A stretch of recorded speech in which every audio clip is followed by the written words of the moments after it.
Hello and welcome to another chat. This one is going to be about a new trend in warfare, a new technology, a new capability that is just emerging now and is not so well understood. It's the weaponization of underwater drones.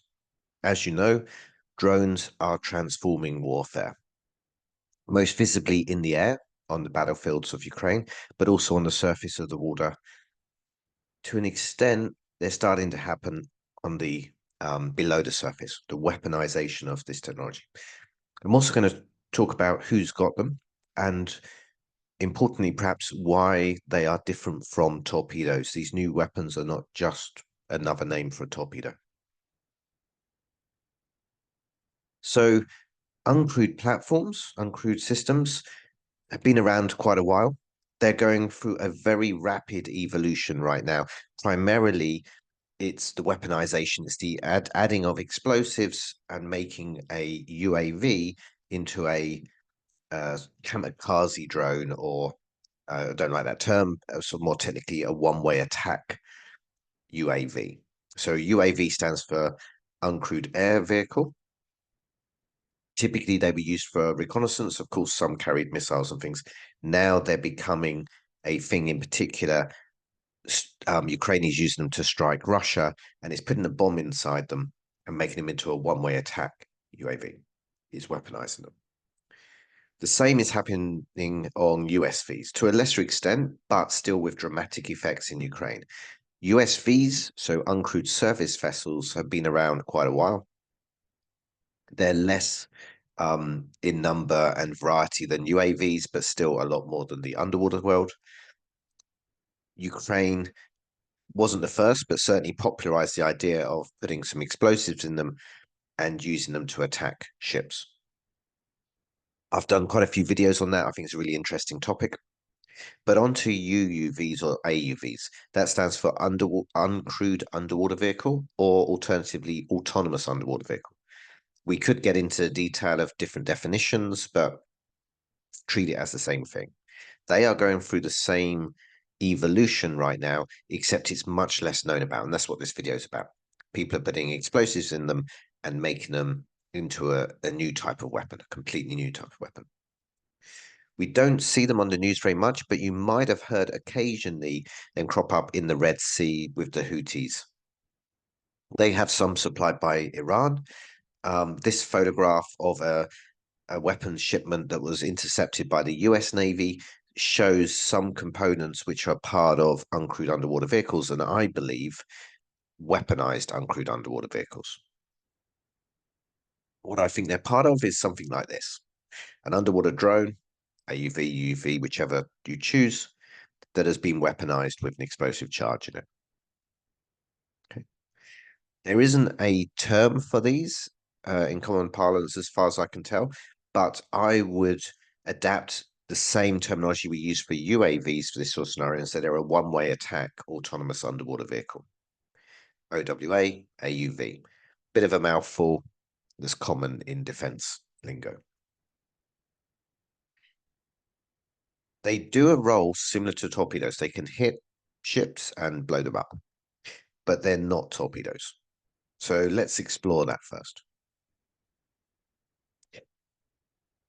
Should introduce myself. I'm H.I. Sutton. I'm a defense analyst. I make YouTube videos and write articles and things like that. You can find me on my website, hisutton.com. Like all my other videos, this is unscripted and unedited, so don't expect the audio or anything to be perfect, but usual caveats apply. Let's get on with it. Firstly, there's a real problem with agreeing terminology for any type of military vehicle. Yeah, a really good example of that is the evolution of UAVs, uncrewed air vehicles, to be attack, essentially missiles, OWA UAVs. A classic example, one you probably heard of, is the Shahed, which is what this photograph is. They're an Iranian design that Russia is using to attack Ukraine, and Ukraine has got its own designs which is using to attack Russia. But you could argue, what is the difference between that and a cruise missile? When does a weaponized drone become a cruise missile? I think the answer doesn't lie in dictionary definitions. It's not a checklist. because there really isn't a difference at a certain level. But all the same, if I show you the picture on the left, you'll say drone, and if I show you the picture on the right, you'll say cruise missile. I think the answer to a lot of these problems isn't in the dictionary. I am the best or worst, depending on your view, person to do this video. I really am not pedantic about it. I'm the guy who calls narco submarines, even though they don't fully submerge, at least the majority of them. I think the answer lies in the fact that they are simply different things. Torpedoes exist. We know what they are, what they look like. Drones, underwater drones, AUVs, they exist. We know what they look like, certain characteristics of them. We can generalize about both groups. To some people, they might look similar, accepted, but to people familiar with the topic, it's like the one on the left, torpedo, the one on the right, AUV. You can guess the one on the left is going to go much faster than the one on the right.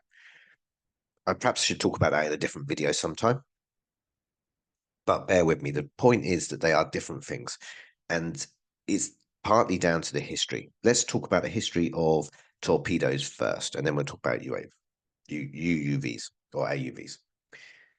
This object is clearly a torpedo. Pretty rare one, interesting one in some ways. I chose it because it might defy some people's definitions, but it's a really interesting torpedo, and undoubtedly a torpedo.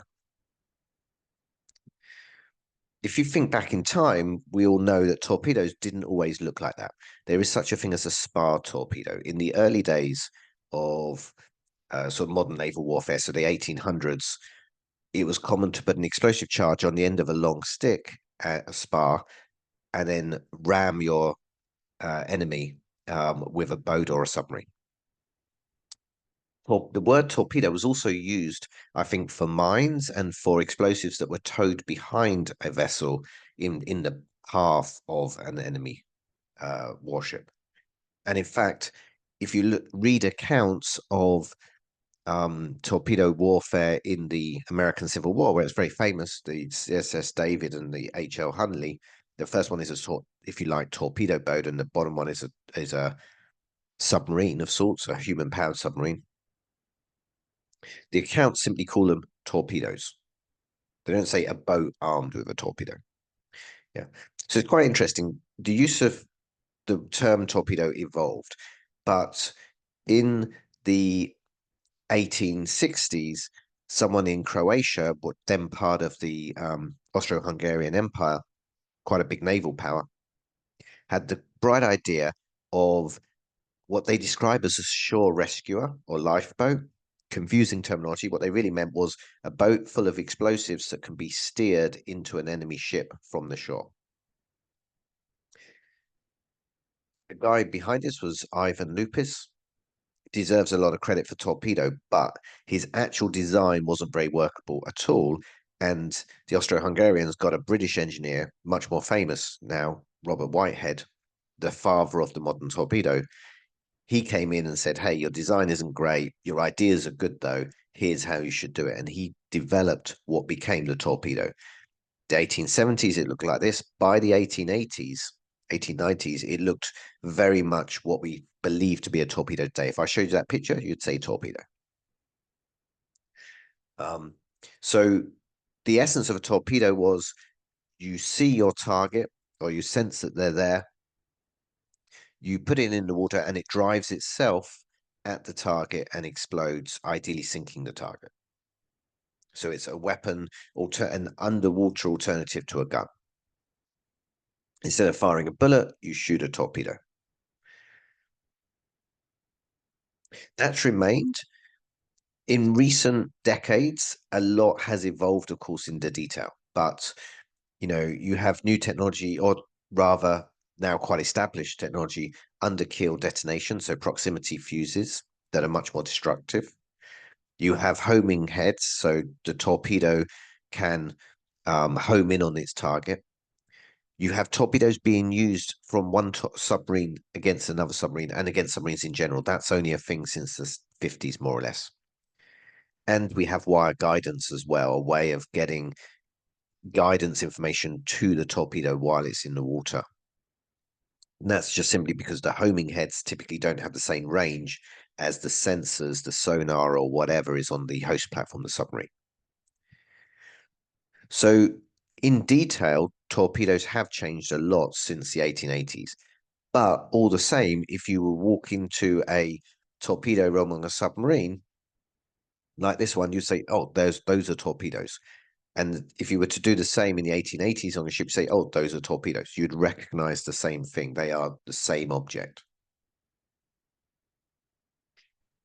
AUVs are also a thing. They look a bit like torpedoes often. Um, Generalizations, they have stuff sticking out of them much more frequently. They're less streamlined. They have large control surfaces and small propellers. Generalizations, but holds pretty true. They often come in lots of different sizes as well. This one is very small. The first AUV, and really technically you'd call it an ROV because it had a control cable at all times, was developed by Dmitry Rebikov in France in the 1950s. Confusingly, he called it torpilla because it looks a bit like a torpedo, I would assume. But it's a custom-built underwater device. He was really a pioneer of underwater photography and also swimmer delivery vehicles. Important to US Navy SEAL history, but somewhat forgotten. He's French, although, as you can guess by the name, from Russian descent. Since the 1950s, AUVs, UUVs, whatever we want to call them, but uncrewed underwater vehicles have progressed greatly. And there's two main types coming out. We have ROVs, which are remotely controlled at all times by a cable, typically, and they tend to look like a box. They're more for going up and down than they are for going along. And the other extreme, we have extra large uncrewed underwater vehicles, and the terminology is not great. XL stands for extra large. You can see the problem there. They're getting larger. It's going to look quite small soon. But they are increasingly like a regular submarine and designed for very long range missions, carrying a lot of gear.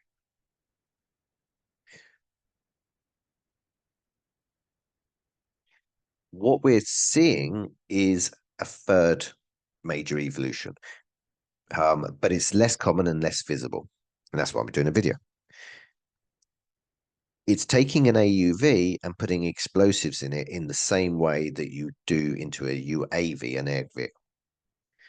Compared to a torpedo, these are likely to be a lot slower.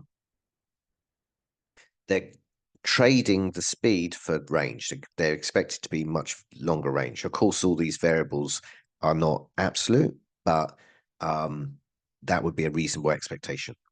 More importantly, instead of using them against a target you just discover at the moment of opportunity,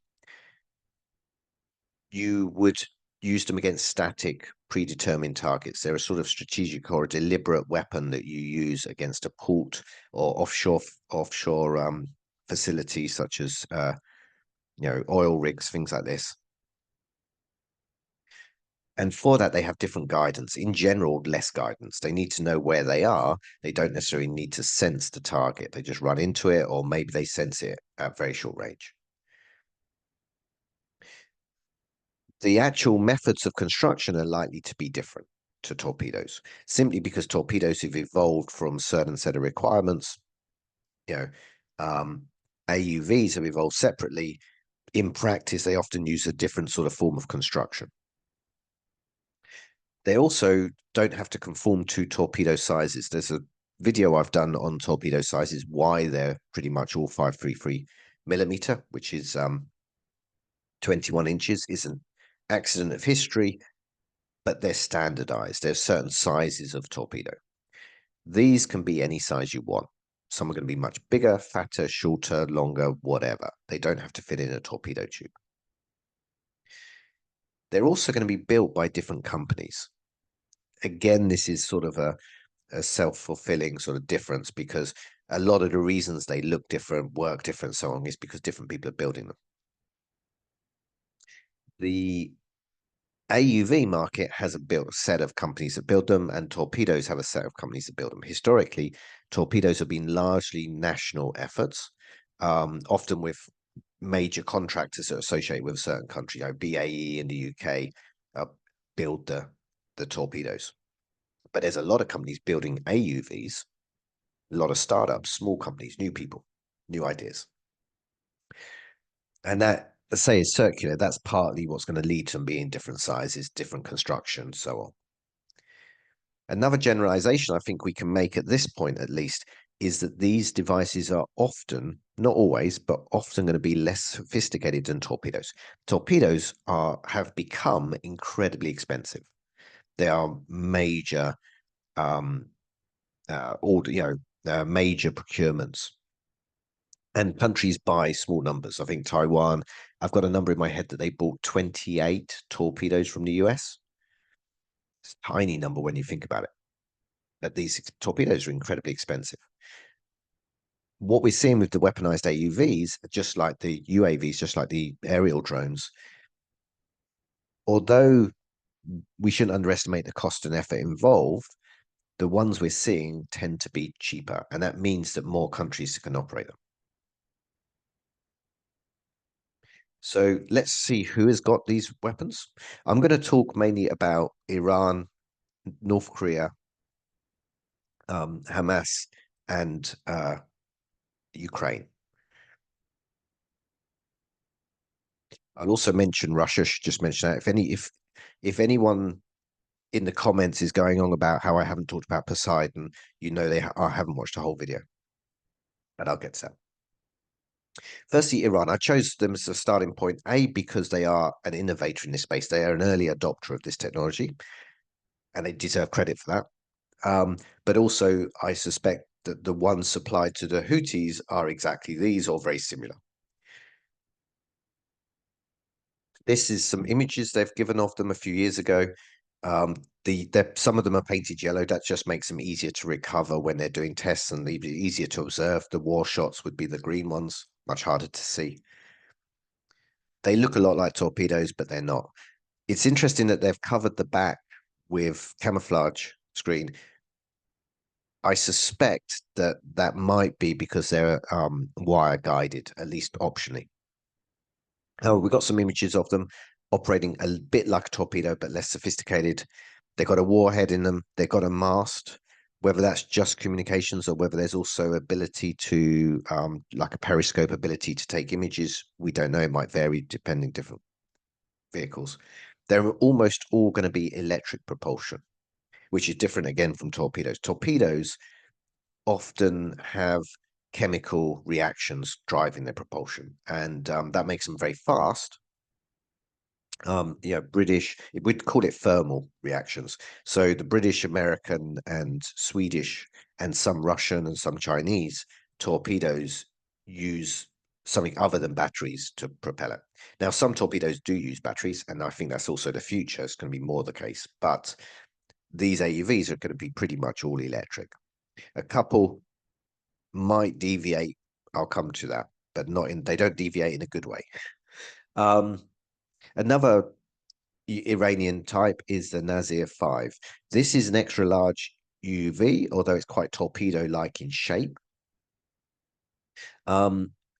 It hasn't been confirmed that it carries a warhead, but I think it's a pretty safe bet that the IRGC, so the Iranian Revolutionary Guard, would put a warhead on it. It's got a range of at least 500 kilometers, quite far. This is my guess what it looks like from the side. Hamas have also got AUVs, weaponized AUVs, and I think that this is a local development. There's probably some know-how from Iran in there, but it's not an Iranian type that I recognize. It's a lot smaller. As you can see, it can be carried over a beach by 4 guys, and that's probably a major factor. They couldn't get one of the larger Iranian ones into the sea unnoticed. It seems to be locally produced in quite I don't want to say amateurish, but in a garage style. Actually, I think it deserves some begrudging respect here. They haven't been very successful, but they proposed a real threat. The likely targets are Israeli offshore oil gas industry.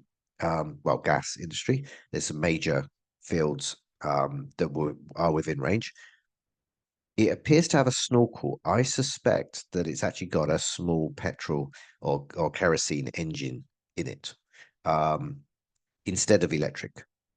Um, we do see batteries, I think, but we see this cable going in at the back there.